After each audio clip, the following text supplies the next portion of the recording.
Hello, it's me, Woifi from Hello, I'm Listening. This beginning is a little different since you might have heard about the earthquake in Turkey, Syria.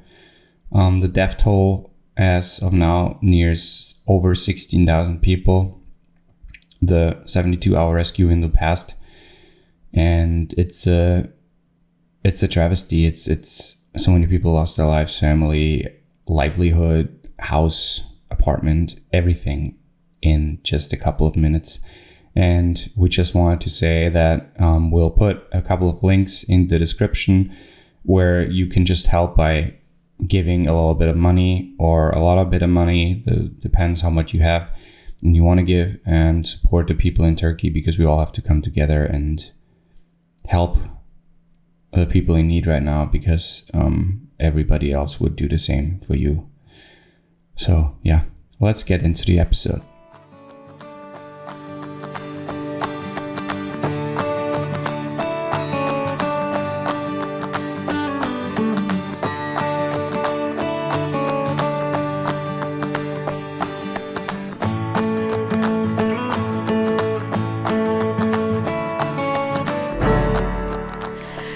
Hey everybody. Hey everybody, guess what?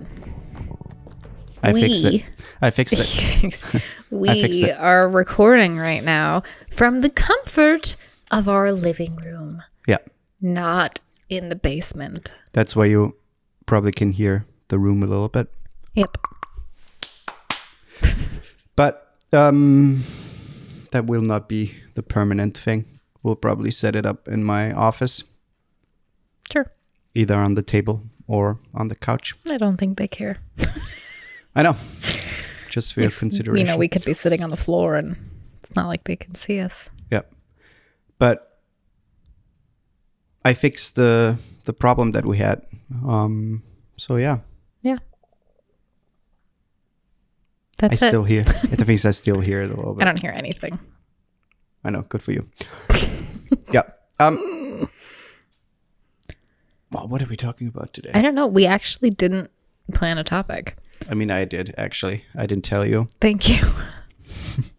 No, but first of all, if you have not listened to the episode last week with our guest, Laura Silverstein, a professional couple therapist, you should really just stop this one and go back and listen to the couple therapist episode. Because it's really good.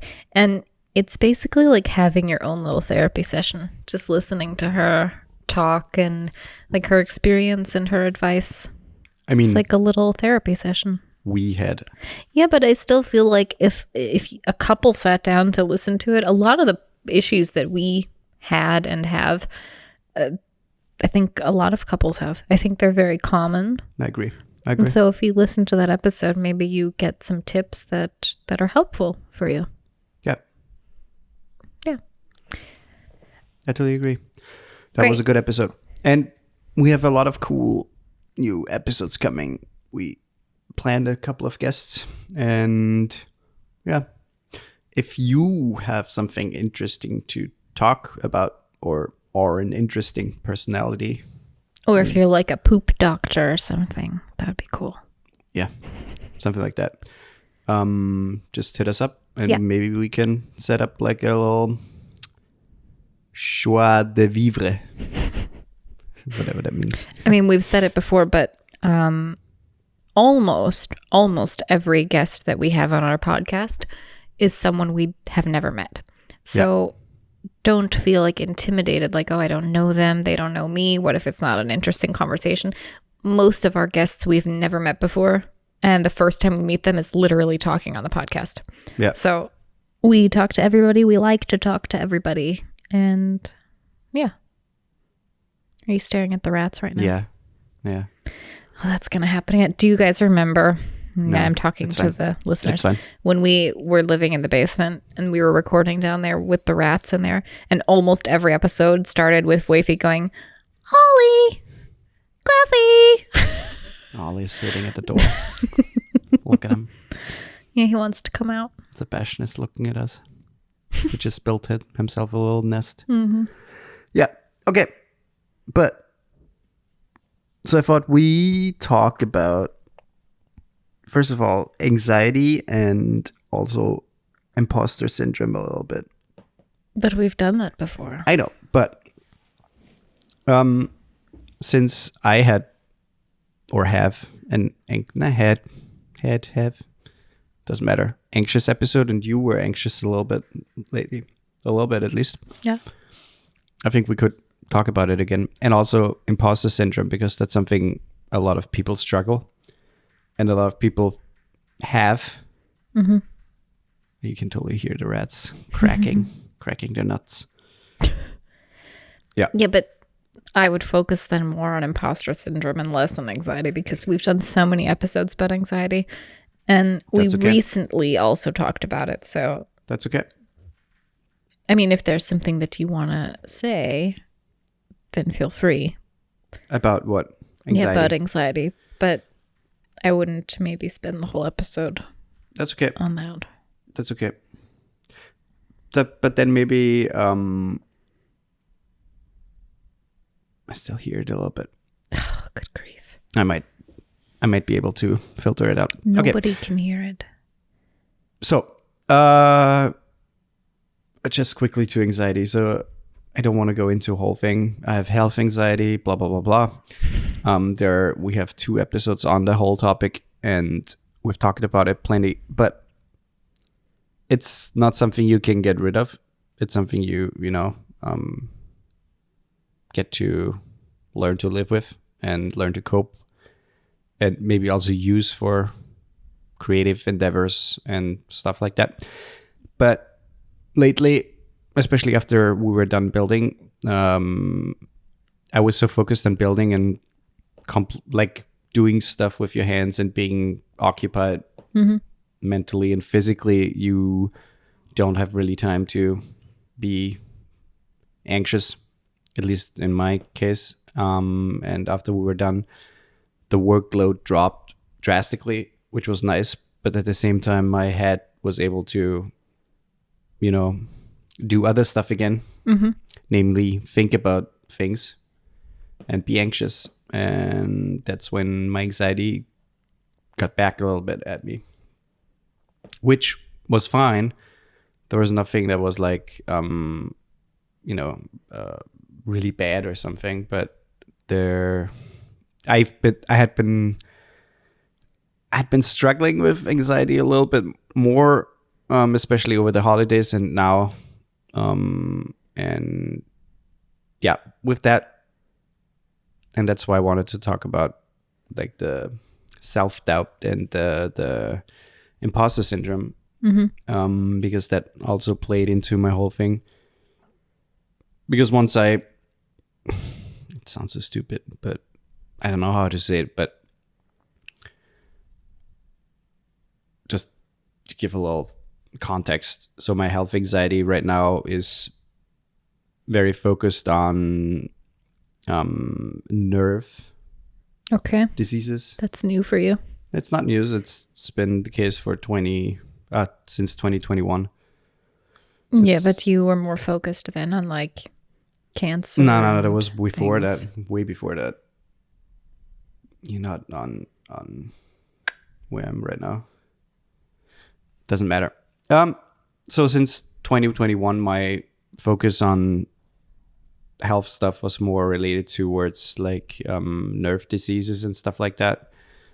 Yeah, but nevertheless, so with the health anxiety, the physical symptoms come, and it's not always easy to deal with, because with the physical symptoms, you think more about it, and then you fall into this cycle, and you feel like it gets worse with all the adrenaline and cortisol pumping through your veins, and yeah. Nevertheless, it's not been an easy time. Thank you for laughing. No, I'm laughing at how much you say and nevertheless. Yeah. But so I've been fairly good with getting rid of the thoughts of being sick and dealing with the related symptoms. But the thoughts of the what if thoughts focus on something else. And for me right now, it's just like, especially because I don't have that much to do, right now in terms of work, which is kind of nice. But at the same time, especially as a self-employed person, you start thinking about, oh shit, I need to make some money. I need to do stuff to get the business going. And then you start thinking about, okay, maybe what if that was it? Especially with the current, situation with the recession coming, with everything being so expensive and a lot of companies just saving and not throwing money out of the window. Yeah. And I don't know, I think everybody has this, or a lot of people have imposter syndrome once in a while. Maybe explain what that is for Right. people who don't know what it is. I just wanted to read a what is it called? When you explain a word. Definition. A definition. Yeah. Imposter syndrome is the internal psychological experience of feeling like a phony in some area of your life, despite any success that you have achieved in your area. You might have imposter syndrome if you find yourself consistently experience self-doubt, even in areas where you typically excel. So I think everyone feels that a lot. I don't think there are many people who don't feel that. Not that it's a constant, but I feel like it's a pretty common thing to, to feel. The weird thing is that it comes even though you can be so fucking successful in your work life, in your whatever you do, and it still comes. But that's kind of the point of it. I don't think it would be called imposter syndrome if you were actually really bad at what you do and you felt like you were bad at what you do. Sure, obviously. But if you're actually good at what you do and you feel like you shouldn't be there, you feel like you shouldn't be doing it or whatever you feel, then, it makes sense. For me, I've noticed that, and it kind of makes sense, it comes more when I compare, and it comes more when I'm, especially on social media, where you start comparing. And you feel like, oh shit, they're so much better. Oh shit, they do so much more. Oh shit, all that stuff. And all of the sudden, your self-worth tanks. And I don't know, you find yourself doubting everything, even though you might have had massive success in the field you have been working, or it sucks. It totally sucks, especially because I don't know, it's hard to get out of it. I know the thing is, I know how to get out of it. I know how to convince myself that I'm not worth nothing and that I know stuff and that I'm not, an imposter. But when, especially in my situation right now, where work is not super busy, I should focus on either things that I want to do, like personal stuff, and I have a lot of stuff that I want to do. But at the same time, I'm so like I can't bring myself to do that stuff. Once I'm done doing the stuff I need to do for customers or stuff I have on my to-do list, I'm like, okay, I don't know. But do you mean things in your personal life, or do you mean personal projects that you want to do? Like work-related both projects that are just for you? But mostly work-related. Do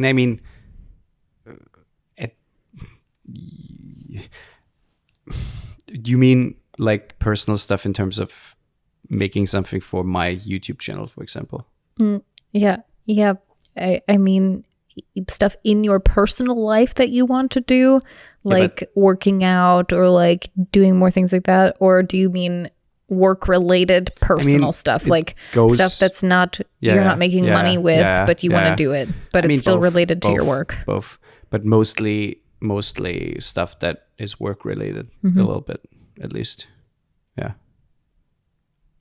that the thing is I can bring myself to work out, and especially I want to go running more, but if it's that cold, I hate Today running was in the nice. cold. Yeah, it was still cold. It was minus But it 1 was super 0 degree. sunny. Yeah, it was still fucking cold, and I don't like running when it's that cold. And yeah, it's that I can bring myself to work out at home, especially I want to, because you see if you're consistent, you see at least some, to a degree, some success or Fortschritt. Results, yeah. But the other stuff, last year I think I've written 2 or 3 screenplays for shorts, and I have some ideas for little YouTube things, but for me it's so hard to just sit down and actually do it. And yeah, I don't know. And some of the shorts are not easy to do alone or with 2 people. But what does that have to do with imposter syndrome?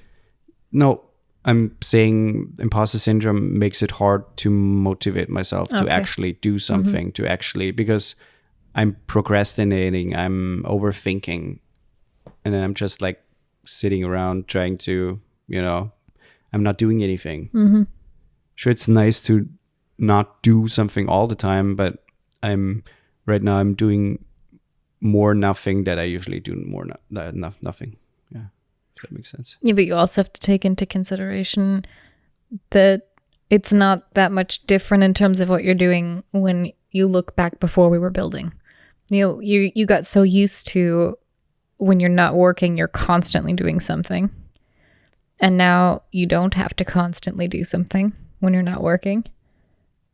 Yeah. And so sure. you're able to, do nothing. And I think because you have more time to do nothing, it feels like it's a lot more than it actually is. I agree.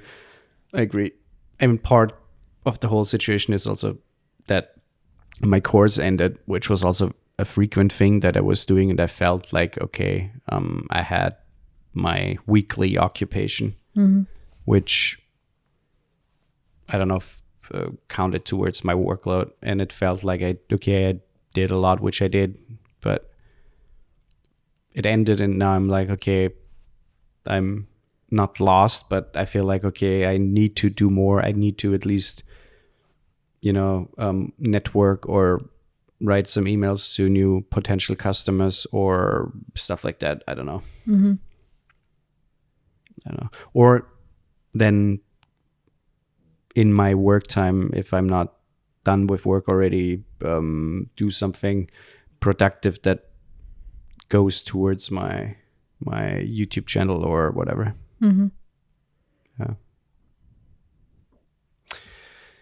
Yeah. The thing is, I don't want to sound like, what is the word, like that people feel like bad for me or something. I that's not what I want to come across. I just want to be, I don't know, I just want to talk about it and be open about it, because I think a lot of people struggle with that sometimes, not necessarily with the same thing, but with similar stuff. And I think it's, to a degree, it's totally normal. And with the imposter syndrome, I think a lot of people sometimes feel like, especially comparing themselves with someone else, oh shit, I'm maybe at some point someone will notice that I'm not as good, or I'm not the person I am seeming to be, or whatever, And that could be in any field. That could be literally in any field. Yeah. I mean, I feel it too sometimes at work.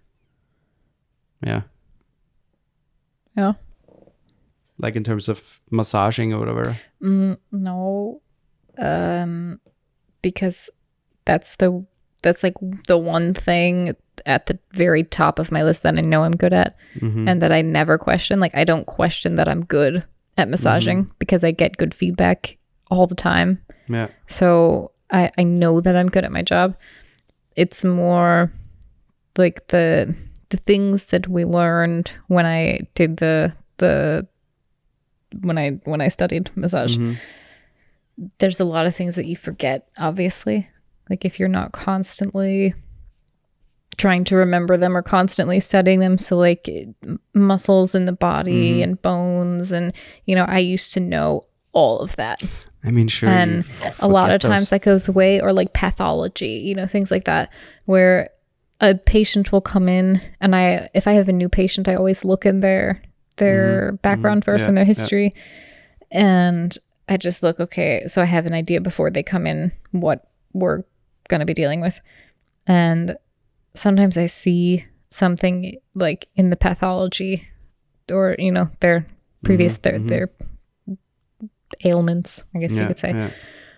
And I see something where I'm like it sounds familiar, but I have to look up, like there's a muscle in the name, and I'm like, okay, what, like some sort of syndrome or something, and I can't remember what it is, or I feel like I should know it and I don't. And I don't know, it's those times sometimes where I'm like, I feel kind of stupid, or I feel like I should know that, but I don't know it, and it frustrates me. Yeah, I get that. But at the same time, obviously, there are folders for that. And I mean, imagine every doctor would know everything out of their head. Sure. I mean, there have been multiple times where I've gone into one of the praxis rooms from my boss at the end of the day to turn off the computer, and he has like Google open for something that, right. A patient came in for that he needed to brush up on. So it's not like there's no way you could possibly know every disorder, every syndrome, every, right. But it's still, I don't know, it's still frustrating to like, sometimes I just have that feeling where I'm like, I should know that. I don't know. Yeah. Yeah. I mean, I think, I don't know.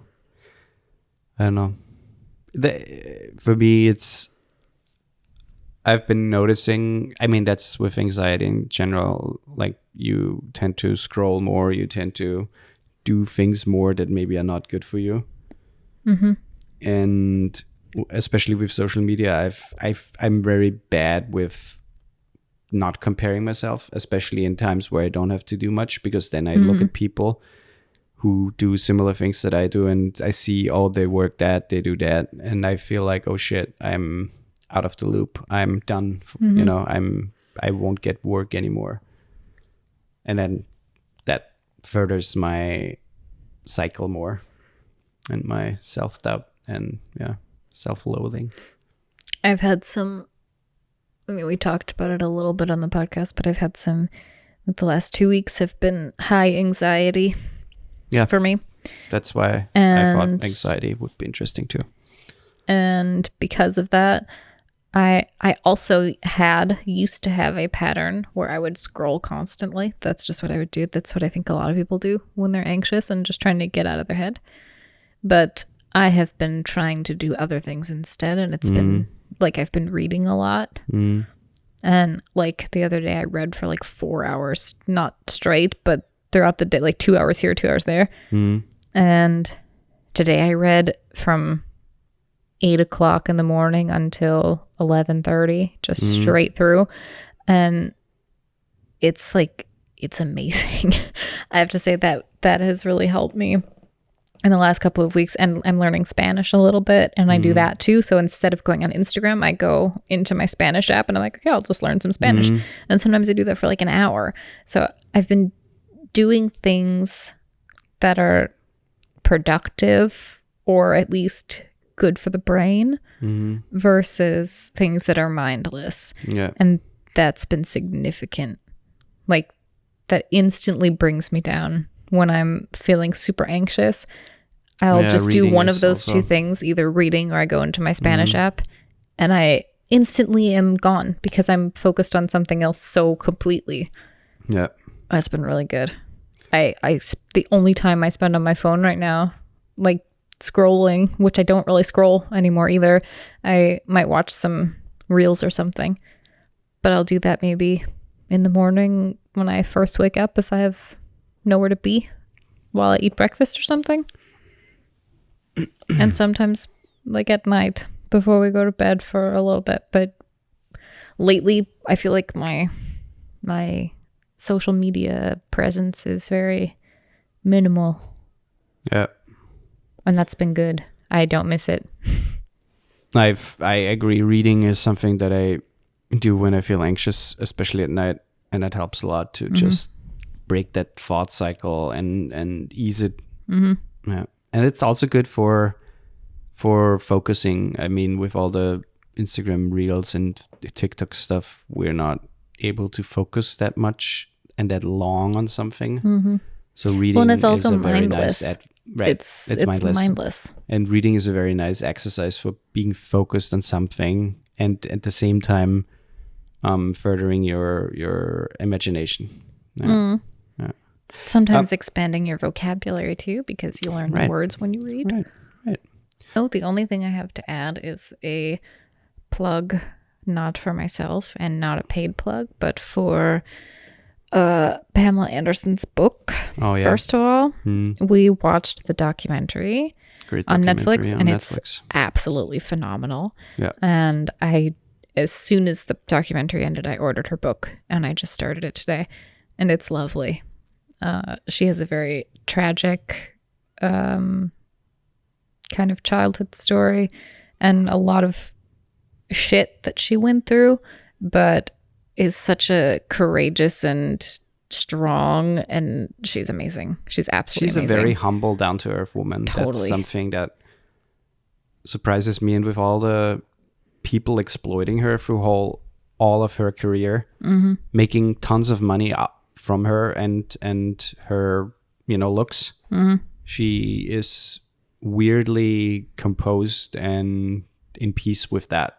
Yes, you should just watch the documentary, but she's very much not about being the center of attention unless she wants the attention. Yeah. And she says that in her book pretty early on, even as a kid. She was like that. She's super shy and only wants the spotlight on her when she feels confident enough to have it, or if she's trying to empower herself in some way. And I find that so inspiring, and it's pretty cool. Yeah, I'm really enjoying kind of in some ways getting to know her by reading her book and her poetry, and it's really good. Yeah.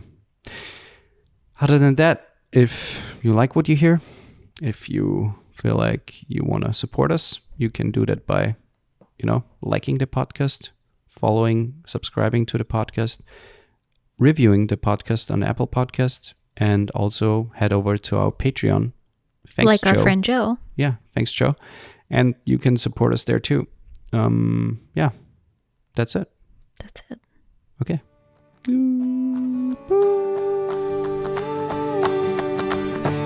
Watch out for deer.